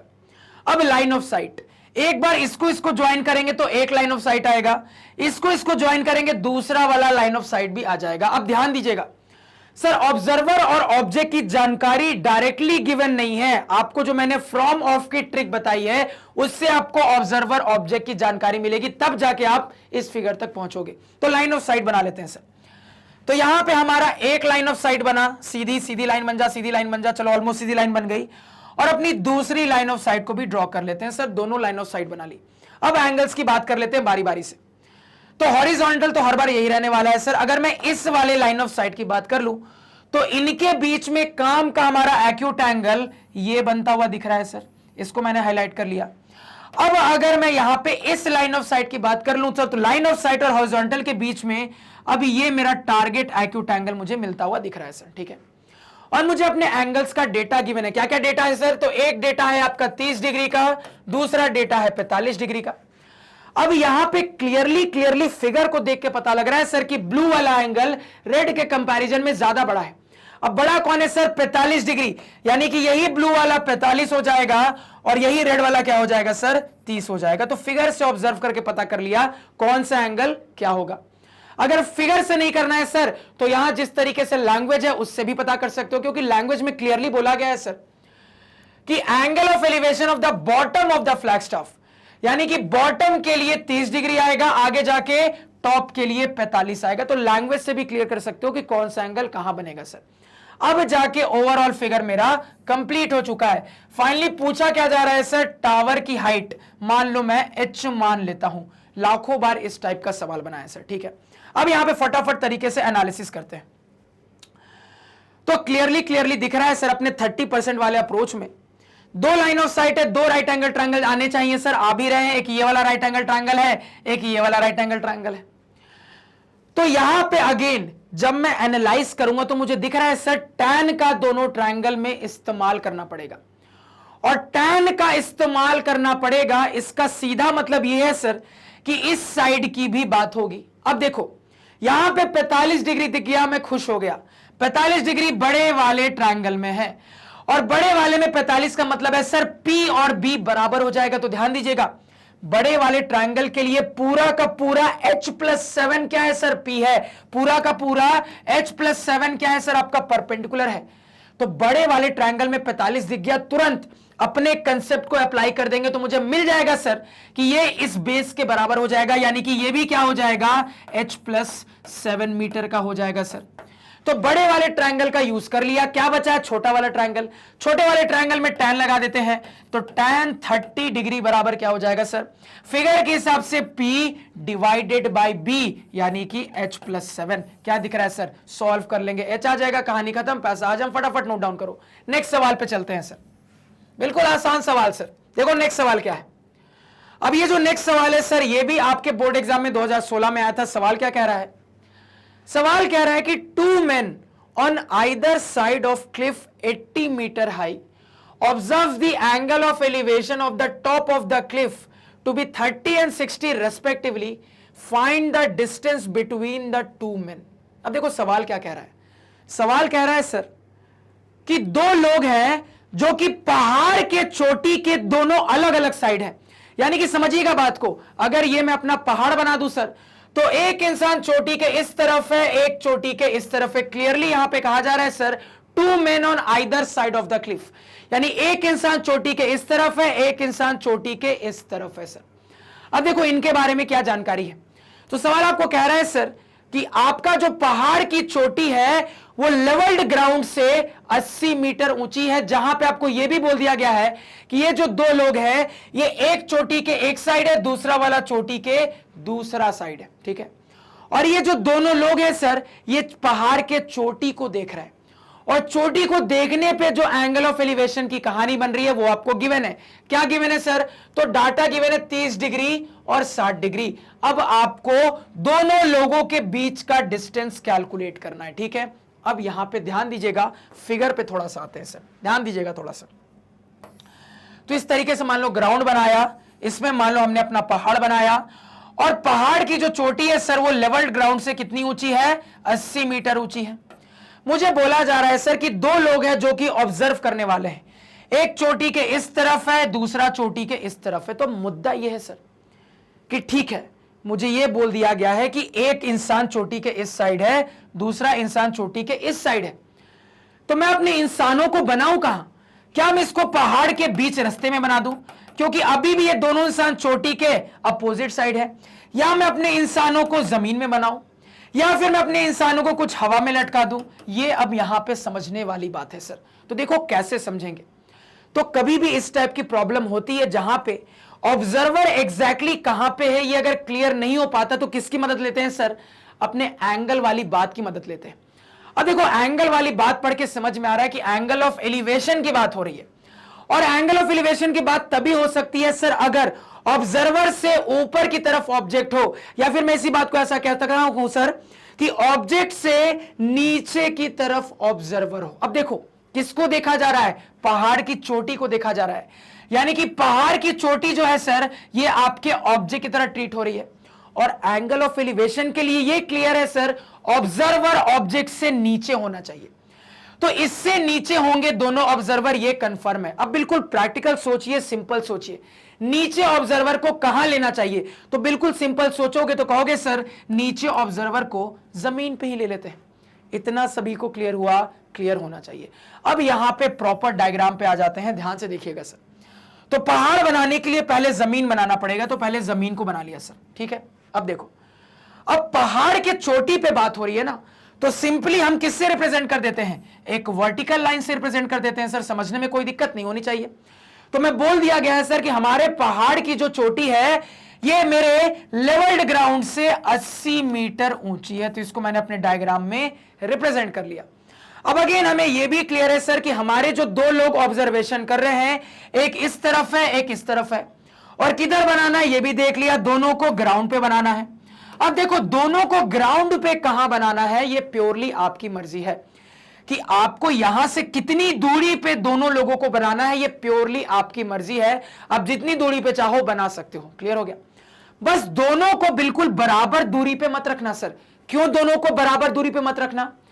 क्योंकि दोनों बराबर दूरी का मतलब यह हो जाएगा कि दोनों के लिए एंगल ऑफ एलिवेशन सेम आ जाएगा। क्या angle of elevation same given है सर? नहीं है। तो दोनों बराबर दूरी पे तो नहीं होंगे, इतना कंफर्म है सर। यानी कि अगर मैं इसको रेफरेंस मानता हूं सर, तो दोनों लोग इस रेफरेंस से बराबर दूरी पे तो नहीं होंगे। ये मेरे एंगल के डेटा से मुझे बहुत अच्छे से क्लियर हो रहा है। आगे बढ़ते हैं सर। तो मान लो यहां पे एक ऑब्जर्वर को यहां माना, दूसरे को यहां मान लिया। क्या आपके इन लोगों के डायमेंशंस पे बात हुई? नहीं सर। यानी दोनों कैसे रिप्रेजेंट होंगे? पॉइंट ऑब्जर्वर हो गए। दोनों क्या हो गए सर? पॉइंट ऑब्जर्वर हो गए। तो ये मान लो मेरा ऑब्जर्वर 1 हो गया, ये मान लो मेरा ऑब्जर्वर 2 हो गया। दोनों क्या हो गए सर? पॉइंट ऑब्जर्वर हो गए। क्लियर हो गया? इतनी कहानी में किसी को कोई दिक्कत क्या नहीं होनी चाहिए। अब ये जो दोनों ऑब्जर्वर है किसको देख रहे हैं सर? मेरे पहाड़ के चोटी को देख रहे हैं सर। तो यहां पे जो एंगल की कहानी बन रही है सर, उसको ड्रॉ कर लेते हैं। तो एंगल की कहानी बनाने के लिए क्या क्या चाहिए? Horizontal line of site. अब देखो हॉरिजॉन्टल तो दिख रहा है कि यही ब्लैक वाली लाइन हॉरिजॉन्टल का काम करेगी, क्योंकि आंखों से सीधा देख लेगा तो यही ब्लैक वाली लाइन मिलेगी। तो हॉरिजॉन्टल तो मिल चुका है। लाइन ऑफ साइट कैसे कैसे मिलेगा सर? तो एक बार इसको ज्वाइन करेंगे, एक लाइन ऑफ साइट मिलेगा। एक बार इसको ज्वाइन करेंगे, दूसरा लाइन ऑफ साइट मिलेगा। दोनों ड्रॉ कर लेते हैं सर। तो यहां पे इसको ज्वाइन करवा दिया तो एक लाइन ऑफ साइट मिल गया सर, और यहां पे अब मान लो इसको ज्वाइन करवा देंगे तो दूसरा लाइन ऑफ साइट भी मिल जाएगा सर। तो दोनों लाइन ऑफ साइट को यहां पे हमने ड्रॉ कर लिया। थोड़ा सा और सीधा लाइन बना लेते हैं, थोड़ा सा और सीधा बना लेते हैं सर। तो ये कुछ इस तरीके से हमें अपना दोनों लाइन ऑफ साइट मिल चुका है। अब अपने हॉरिजॉन्टल लाइन ऑफ साइट के हिसाब से एंगल्स की बात कर लेते हैं सर। तो अगर मैं अपने इस हॉरिजॉन्टल और इस लाइन ऑफ साइट की बात करूं तो इनके बीच में जो हमें अपने काम का एंगल एक्यूट दिख रहा है सर, वो ये वाला एंगल है। इसको हमने मार्क कर लिया। अब अगर अपने उस वाले लाइन ऑफ साइट की बात करें सर, तो हॉरिजॉन्टल तो यही है, इनके बीच में काम का एक्यूट एंगल ये वाला दिख रहा है। अब देखो यहां पे भी वही मुद्दा फंसा जो आज के हर सवाल में फंसता आ रहा है कि इनमें से किस एंगल को 30 मानूं, किस एंगल को 60 मानूं।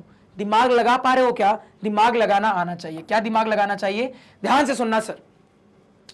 अभी थोड़ी देर के लिए भूल जाओ किस एंगल को क्या मानना है, आगे की एनालिसिस पे आओ। तो आगे की एनालिसिस में कहोगे सर कि एक ये वाला ट्रायंगल है, एक ये वाला ट्रायंगल, यानी कुल मिला के मुझे दिख रहा है सर 2 लाइन ऑफ साइट, यानी कि 2 राइट एंगल ट्रायंगल। अब इन दोनों राइट एंगल ट्रायंगल में बस प्रॉब्लम ये है सर कि कौन से एंगल को 30 मानना है, कौन से एंगल को 60 मानना है, ये समझ में नहीं आ रहा। देखो कैसे समझेंगे, ध्यान से देखना।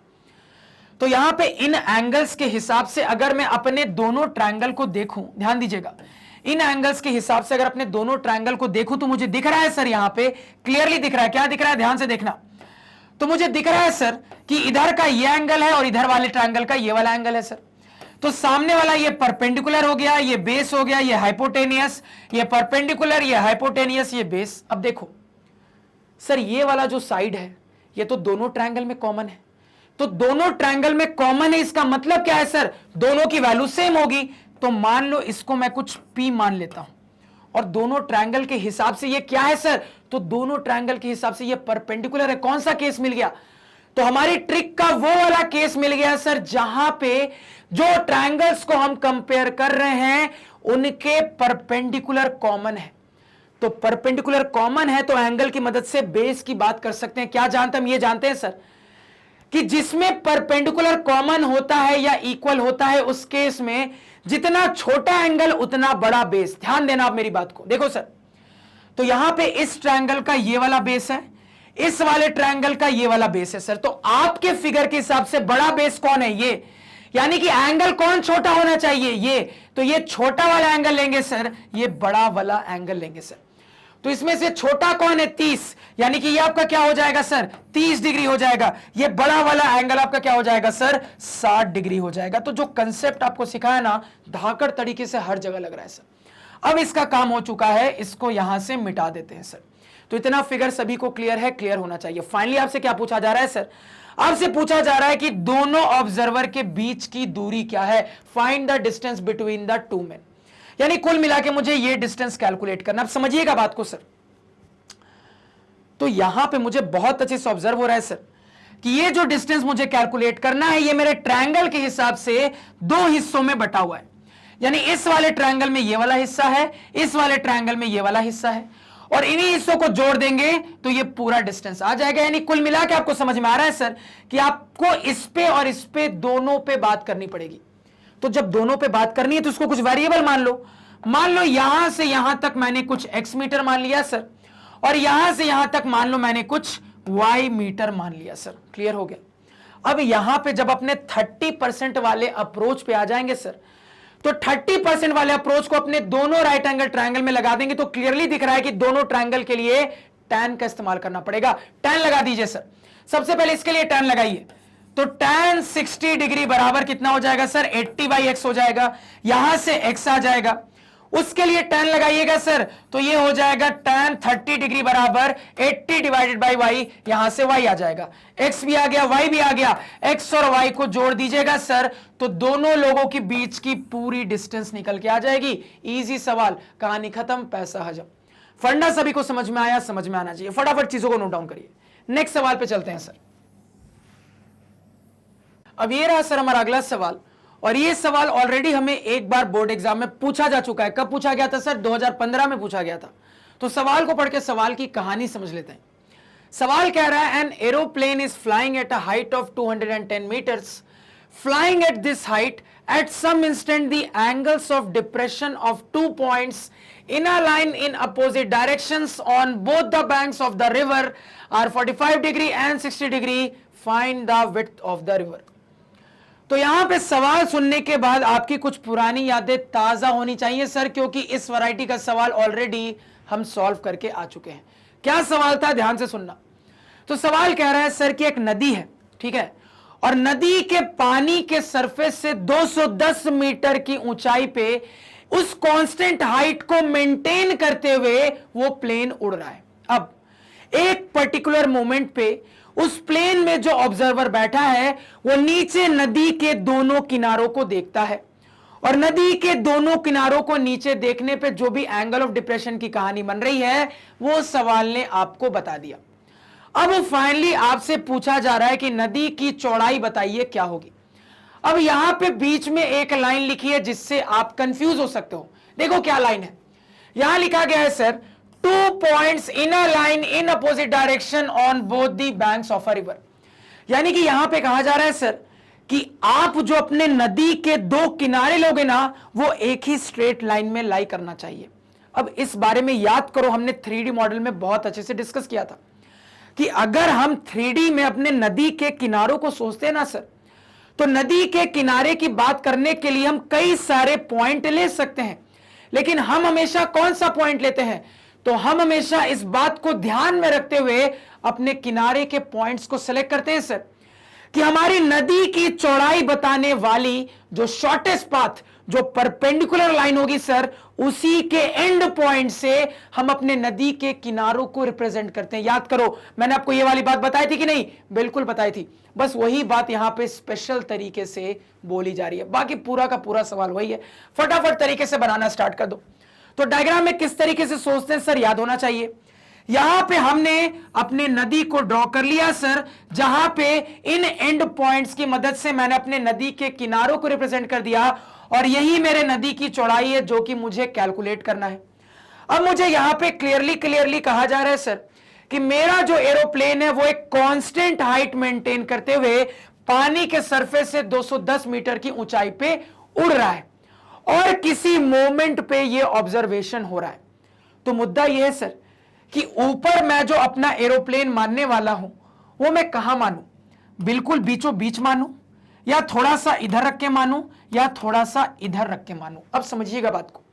बिल्कुल बीचों बीच तो आप नहीं मान सकते। इसका रीजन ये है सर कि अगर आपका एरोप्लेन बिल्कुल बीचों बीच किसी मोमेंट पे नदी के होगा सर, तो उस केस के लिए अगर ऑब्जर्वर नीचे देखता तो जो दोनों एंड के लिए, जो दोनों रिवर बैंक्स के लिए, जो दोनों किनारों के लिए एंगल ऑफ डिप्रेशन की कहानी आती, वो सेम टू सेम आती। कब? अगर बिल्कुल बीचों बीच हम अपने इंस्टेंट को कंसीडर करते।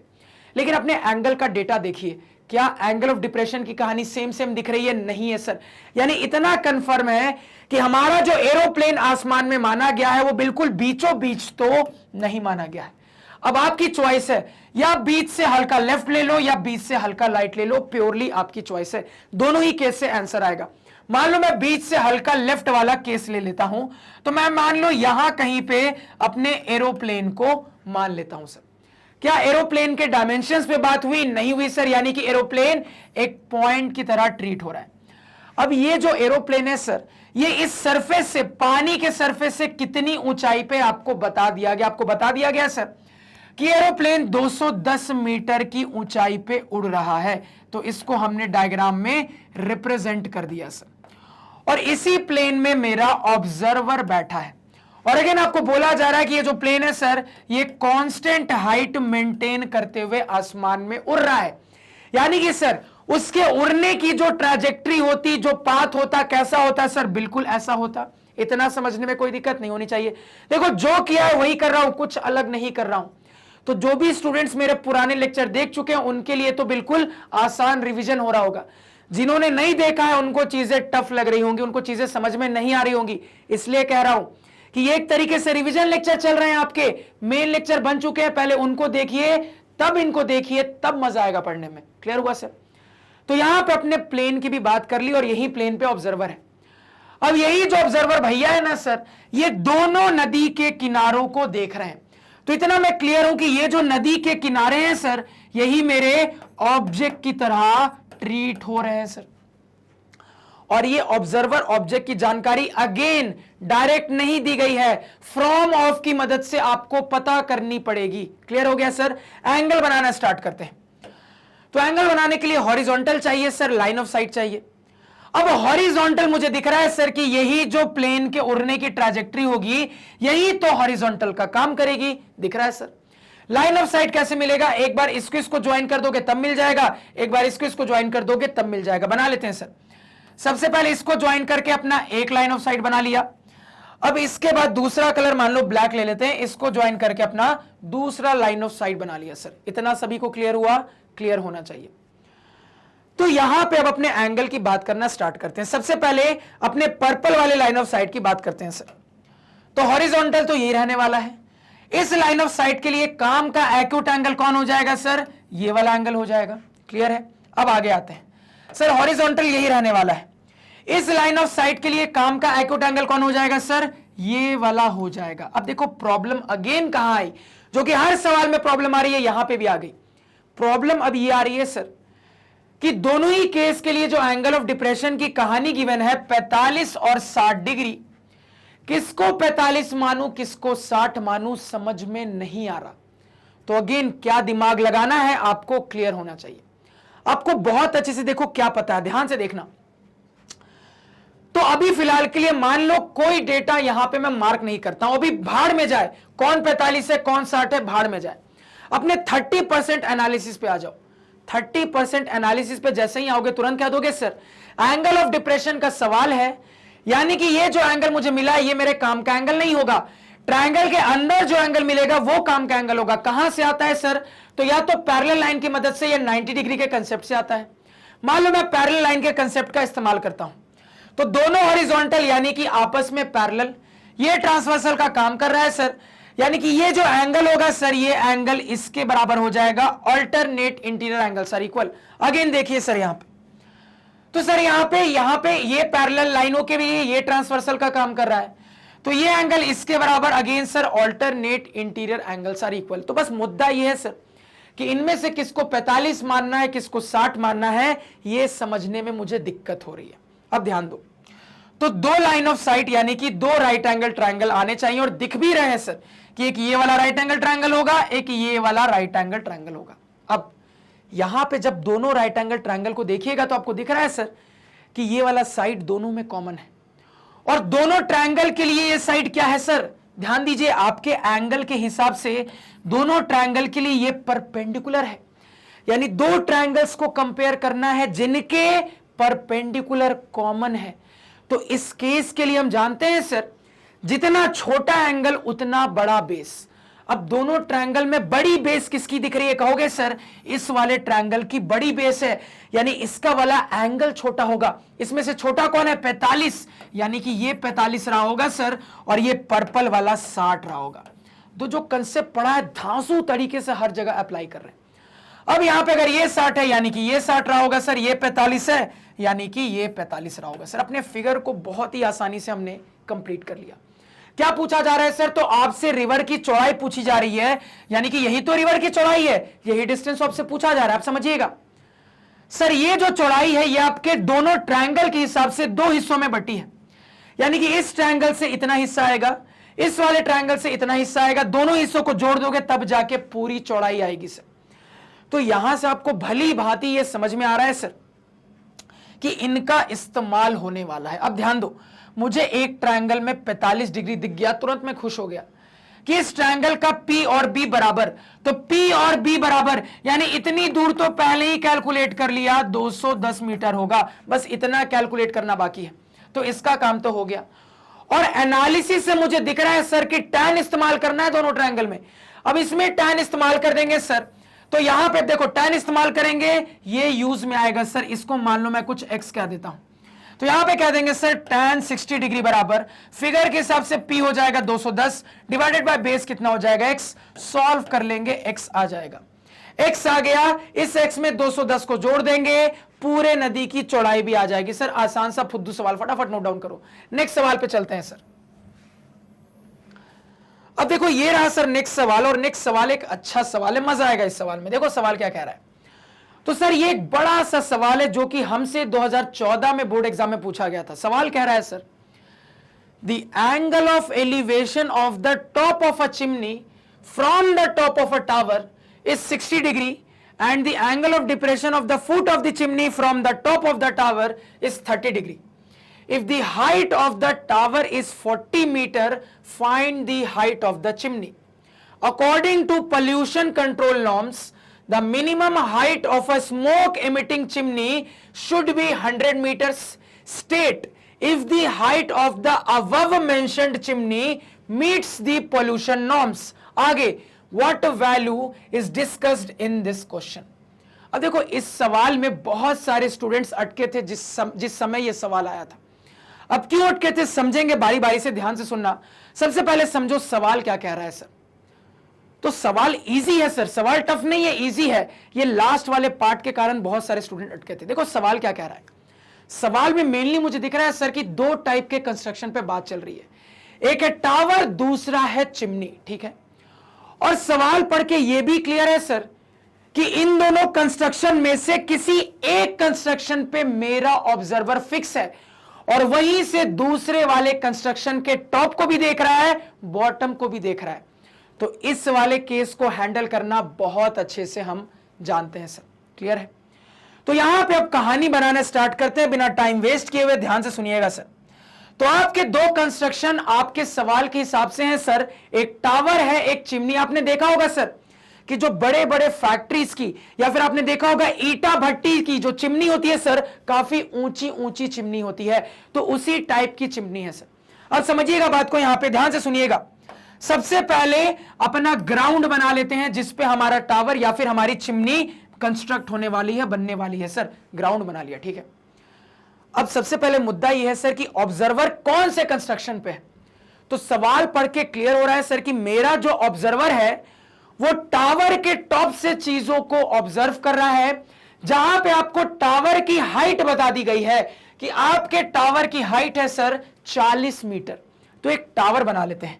मान लो यहां पे मैंने अपना ये टावर बना लिया 40 मीटर ऊंचा, और इसी टावर के टॉप पे मेरे ऑब्जर्वर भैया है। क्या ऑब्जर्वर भैया के डायमेंशंस पे बात हुई? नहीं सर, यानी कि ऑब्जर्वर क्या बन गया, एक पॉइंट ऑब्जर्वर बन गया है सर। यही से ऑब्जर्वर भैया मेरे चिमनी को टॉप और बॉटम पे देख रहे हैं, और टॉप और बॉटम पे देखने पे जो भी एंगल की कहानी बन रही है सर, वो कहानी आपको बता दी गई है। तो मुद्दा यह है सर, यहां पे ध्यान दीजिएगा, मुद्दा सर यहां पे यह है कि मैं अपनी चिमनी को टावर से छोटा बनाऊं, टावर से बड़ा बनाऊं, या फिर टावर के बराबर बनाऊं? तो इसका जवाब कैसे फाइंड आउट करते हैं, इस वैरायटी के लिए बहुत अच्छे से पता है। कैसे फाइंड आउट करते हैं सर? तो एंगल की कहानी देखते हैं। अब देखो एंगल की कहानी क्या है। तो एंगल की कहानी के बारे में बताया जा रहा है कि जब ऑब्जर्वर चिमनी के टॉप को देखता है तो एंगल ऑफ एलिवेशन की कहानी आ रही है, जब बॉटम को देखता है तो डिप्रेशन की कहानी आ रही है। अब इससे मुझे बहुत अच्छे से क्लियर है सर कि चिमनी की जो भी हाइट रही होगी वो 40 मीटर से तो बड़ी रही होगी, गारंटेड। कैसे सर? समझिएगा बात को। देखा क्या जा रहा है आपके चिमनी का टॉप और बॉटम, यानी कि यही टॉप और बॉटम ऑब्जेक्ट का काम कर रहे हैं सर। तो समझिएगा, अगर मैं टॉप की बात करूं सर तो ऑब्जर्वर से ऊपर की तरफ ऑब्जेक्ट यानी कि एलिवेशन की बात होनी चाहिए थी, हो भी रही है। अगर मैं इसके लिए बात करूं तो ऑब्जर्वर से नीचे की तरफ ऑब्जेक्ट यानी कि डिप्रेशन की बात होनी चाहिए थी, हो भी रही है सर। तो यहां से मैं क्रॉस चेक कर पा रहा हूं कि हमने जो अपनी चिमनी के हाइट को कंसीडर किया है वो बिल्कुल सही है।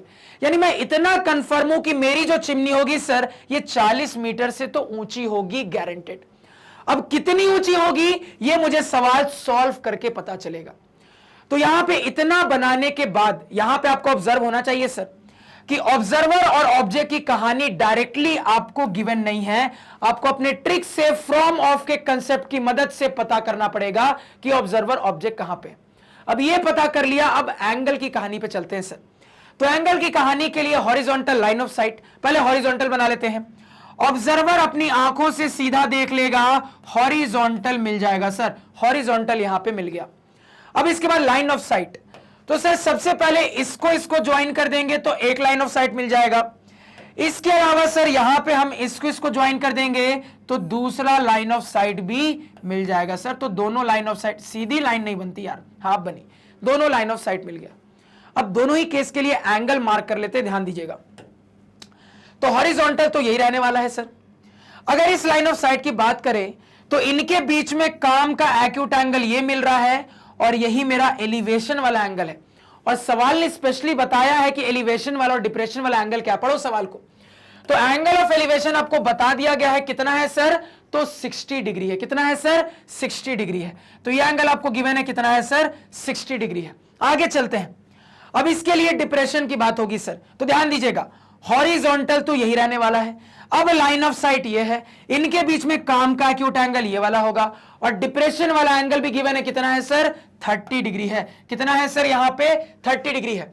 The angle of elevation top of the chimney is 60 degree and the angle of depression of the foot of the chimney from the top of the tower is 30 degree है sir. तो जितनी बात बोली गई थी उसको फिगर में हमने यहां पे बड़ी आसानी से हाईलाइट कर लिया।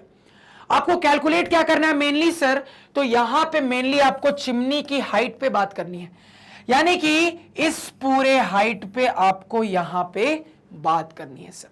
तो यहां तक का डायग्राम सभी को क्लियर है? क्लियर होना चाहिए। अब आगे प्रोसीड करते हैं, फिर से ध्यान से सुनिएगा सर। देखो पढ़ा पढ़ाया सवाल है, फटाफट सबसे बनना चाहिए, ध्यान देना।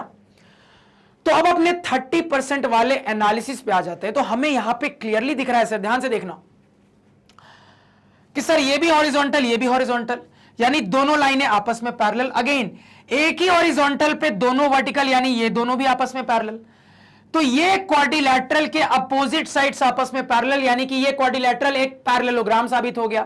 पैरेललोग्राम के अपोजिट साइड्स इक्वल होते हैं, यानी कि ये इसके बराबर हो जाएगा, ये इसके बराबर हो जाएगा। यानी कि अगर ये 40 है सर तो इतनी दूर ये भी 40 मीटर हो जाएगा सर, इतनी दूर ये भी 40 मीटर हो जाएगा सर। ड्रॉ कर लिया। यानी कुल मिला के मुझे यही पूरी हाइट निकालनी थी। मान लो इस पूरी हाइट को मैं कुछ h कह देता हूं सर, ठीक है। इसमें से इतनी दूर पता चल गया, बस इतना ही तो निकालना बाकी है। तो आपने जो अजम्पशन किया उसके हिसाब से इतनी दूर कितना हो जाएगा सर? h-40 हो जाएगा, h-40 मीटर हो जाएगा सर। यहां पे हाईलाइट कर लिया, ठीक है। अब ध्यान दीजिएगा, तो लाइन ऑफ साइट के हिसाब से मुझे दिख रहा है सर, दो लाइन ऑफ साइट, दो राइट एंगल ट्रायंगल आने चाहिए।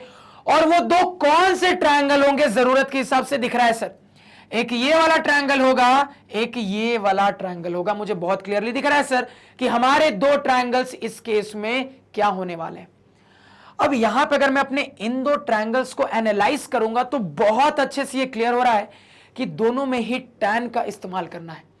और tan इस्तेमाल करिएगा तो ये यूज में आ जाएगा सर। तो यूज में आ रहा है तो इसको कुछ वेरिएबल x मैंने मान लिया, इसको कुछ वेरिएबल x मान लिया, और अगर ये x है तो ऑब्वियस सी बात है सर ये इक्वल है तो ये भी x हो जाएगा।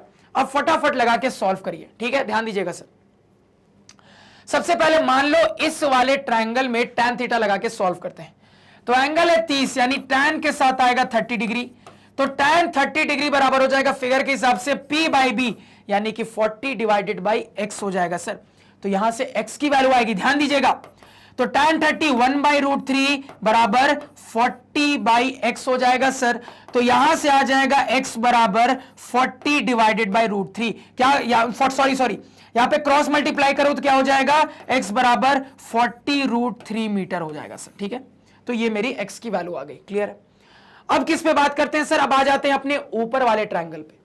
तो ऊपर वाले ट्रायंगल की एंगल है 60 यानी कि tan 60 डिग्री बराबर क्या हो जाएगा sir, P by B.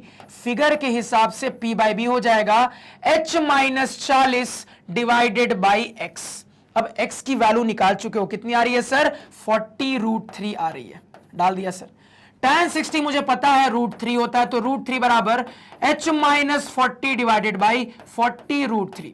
Cross multiply कर लीजिए सर, तो ये हो जाएगा इस तरफ रूट 3 इंटू रूट 3 का स्क्वायर यानी कि 3 4 3 120 बराबर h माइनस 40। माइनस 40 को उधर बुला लीजिए, h की वैल्यू 120 प्लस 40 160 मीटर। h ही तो निकालना था, निकाल लिया। h कितना आ रहा है सर, यहां पे h आ रहा है 160 मीटर। तो यहां तक जो पूछा गया था ना उसको सॉल्व कर लिया, find the height of the chimney.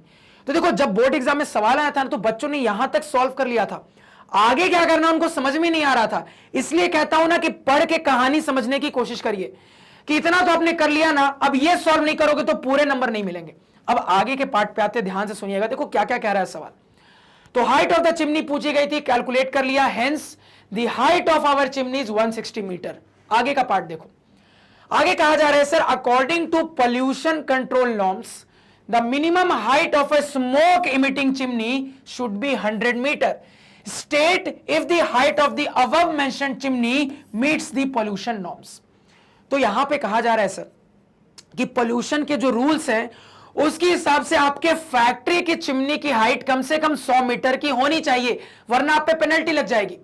तो आपसे पूछा जा रहा है कि यहां सवाल में जिस चिमनी की बात हो रही है, क्या वो चिमनी गवर्नमेंट के द्वारा जो पोल्यूशन नॉर्म्स दिए गए हैं उनको फॉलो कर रहा है कि नहीं कर रहा है? तो कहोगे बिल्कुल कर रहा है सर, क्योंकि गवर्नमेंट का नॉर्म कहता है कि स्मोक एमिट करने वाली चिमनी की हाइट कम से कम 100 मीटर होनी चाहिए। यहां तो 160 मीटर की आ रही है सर, तो कम से कम 100 मीटर की होनी चाहिए, उससे ज्यादा है तो और अच्छी बात है सर।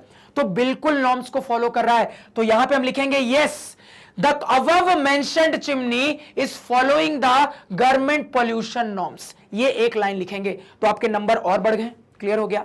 अब देखो लास्ट पार्ट क्या है क्वेश्चन का, what value is discussed in this question. यानी कुल मिला के यहां पे आपसे पूछा जा रहा है सर कि इस सवाल में किस वैल्यू पे डिस्कशन है। तो कुल मिला के आपके चिमनी के हाइट पे ही तो डिस्कशन है। तो फाइनली यहां पे लिख दोगे sir, hence the height of the chimney given in the question is 160 metre. तो अब जाके आपका पूरा सवाल कंप्लीट हुआ, क्लियर हुआ। तो एक अच्छा सवाल। तो देखो एग्जामिनर कई तरीके से एक सवाल में खेल सकता है, सवाल बहुत टफ नहीं है, यहां तक का सवाल तुमने कई बार बनाया है, ये आगे थोड़ा सा आपको परेशान करने के लिए डाल दिया, कोई दिक्कत नहीं, परेशान नहीं होना। देखो इसी में एक और सवाल ऐड कर सकता था कि find the extra height of the chimney, find the extra height of the chimney in this question according to government pollution norms. तो गवर्नमेंट का नॉर्म कहता है कि आपकी चिमनी कम से कम 100 मीटर की होनी चाहिए। सॉल्व करके देखा तो आपकी चिमनी 160 मीटर की है। तो गवर्नमेंट नॉर्म के हिसाब से कितना एक्स्ट्रा हाइट है चिमनी का, कहोगे सर 60 मीटर है। तो ये जवाब देते सर। ऐसे भी सवाल यहां पे पूछ सकता था।